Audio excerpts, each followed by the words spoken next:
আসসালামু আলাইকুম রহমতুল্লাহ। পাকিস্তান তুমি শেষ, তোমাকে টুকরো করেই ছাড়বে। টিটিপি আর বিএলএ বালুচিস্তান লিবারেশন আর্মি, তেহরিকে তালেবান পাকিস্তান আর বালুচিস্তান লিবারেশন আর্মি একই সময়ে দুই দিক থেকে যে আক্রমণ করেছে পাকিস্তানের, তাতে করে পাকিস্তানের কান্নাকাটি করা ছাড়া দ্বিতীয় কোনো উপায় নেই। এমনিতে সংযুক্ত আরব আমিরাত ঋণের টাকা ফেরত চায়।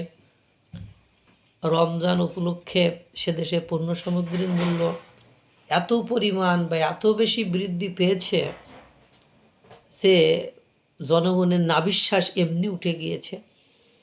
এই পাশাপাশি আপনার টিটিপি মানে খাইবার পাখতুন অঞ্চলে একই সময়ে 3টা বিস্ফোরণ ঘটিয়েছে।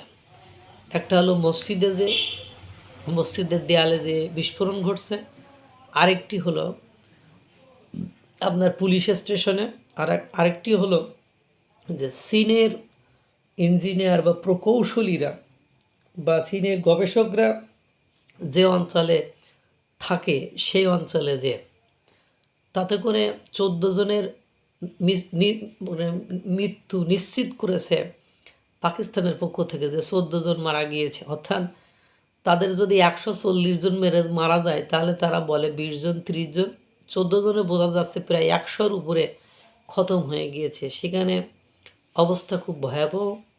এবং ওদের উদ্দেশ্য, টিটিপি মানে তেহরিকে তালেবান পাকিস্তান মনে করে যে চীন থেকে এসে তাদের দেশের সম্পদ তুলে নিয়ে তারা চলে যায়, তাদের দেশকে খালি করে। অর্থাৎ তারা পাকিস্তানের একেবারে লণ্ডভণ্ড করে দিচ্ছে। মানে টিটিপি তেহরিকে তালেবান পাকিস্তান খাইবুর পাখতুনখোয়া অঞ্চলে পাক সেনাদের পক্ষ থেকে একটা অভিযান চালানো হয়। সেই অভিযানের ভেতরে যে আপনার চীনের সৈন্যদের ভেতরে যে তারা আপনার আক্রমণটা করে ফেলে, তাদের এই আক্রমণের ফলে 14 জনের জীবন চলে গিয়েছে। এটা হলো খাইবার পাখতুন অঞ্চলের টিটিপির অ্যাকশান। 2 নম্বর অ্যাকশান হলো বালুচিস্তান লিবারেশন আর্মি। সেই বালুচিস্তান লিবারেশন আর্মি একটি বিদ্রোহী গোষ্ঠী, তারা স্বাধীনতাকামী। তারা ইতিমধ্যে বেলুচিস্তানকে স্বাধীন মানে রাষ্ট্র হিসেবে ঘোষণা করে বসে আছে। এবং আপনারা জানেন সেদিনও অভিযান চালিয়ে প্রায় 250-300 লোক মারা গিয়েছে। এর মধ্যে তারা 7 আপনার পাক সেনা কর্মকর্তাকে অপহরণ করে নিয়ে যে সময় দিয়েছে আসিফ মনিরকে 7 দিনের।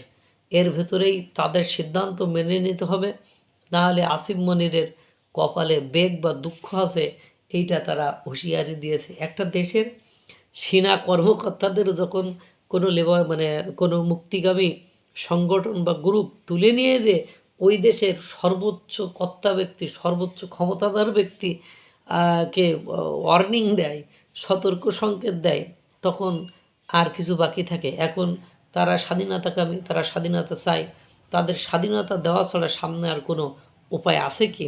এখন দেখেন, যে দেশের পাক সেনা কর্মকর্তারাই অপহৃত হয়ে যায়, সেই দেশের সাধারণ জনগণ ওই দেশের সেনাদের উপরে কিভাবে আস্থা এবং ভরসা রাখে?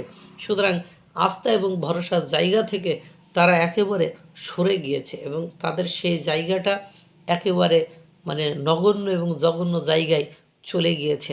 এইদিকে টিটিপি, ওদিকে বালুচিস্তান লিবারেশন আর্মি। টিটিপি একাধারে বিস্ফোরণ ঘটিয়ে পাক সেনাদেরকে খতম করে দিচ্ছে, ওদিকে বালুচিস্তান লিবারেশন আর্মি মানে পাক সেনাদেরকে, সেনা কর্মকর্তাদেরকে অপহরণ করে নিয়ে যাচ্ছে। পাকিস্তান তুমি শেষ, তোমার আর সামনের দিকে আগানো, মেরুদণ্ড সোজা করে দাঁড়ানোর মতো যে আর কোনো ক্ষমতা নেই। এমনিতে তোমার অর্থনীতি শেষ, যেখানে দেশের প্রধানমন্ত্রী নিজেই সে তার ভিক্ষাবৃত্তির কথা বলে, যেখানে সাধারণ জনগণ তাদের নিত্য প্রয়োজনীয় পণ্য কিনতে ব্যর্থ হয়, সেই দেশটি ঋণের বোঝায় জর্জরিত। তাদেরকে মানে যে যা পারছে সেইভাবে অ্যাবিউজ করছে, তারা সেটা আবার জনসম্মুখে সে স্বীকারও করেছে। মার্কিন যুক্তরাষ্ট্র তাদেরকে যে হান্দাই দিয়েছে, সেটাও তাদের মানে কর্মকর্তা স্বীকার করেছে বা মন্ত্রী স্বীকার করেছে। বাস্তবতা এরকম যে তাদের মন্ত্রী বলছে যে আমাদেরকে মার্কিন যুক্তরাষ্ট্র কাগজের মানে টিস্যু পেপারের মতো ব্যবহার করে ছুঁড়ে ফেলে দিয়েছে। তাহলে এখন কি বুঝলেন? এদিকে টিটিপি, ওদিকে বালুচিস্তান লিবারেশন আর্মি, এদিকে সংযুক্ত আরব আমিরাতের ঋণের বোঝা, ঋণের টাকা ফেরত দিতে হবে। এই হলো ইতিহাস, এই হলো পাকিস্তান। এখন পাকিস্তানের খাইবার পাখতুনখোয়া আর বালুচিস্তান হয়তো খুব দ্রুত সময়ের ভেতরে আপনার হাতছাড়া হতে যাচ্ছে। আল্লাহ তাআলা সকলকে ভালো রাখুক, সুস্থ রাখুক। আসসালামু আলাইকুম ওয়া রাহমাতুল্লাহ।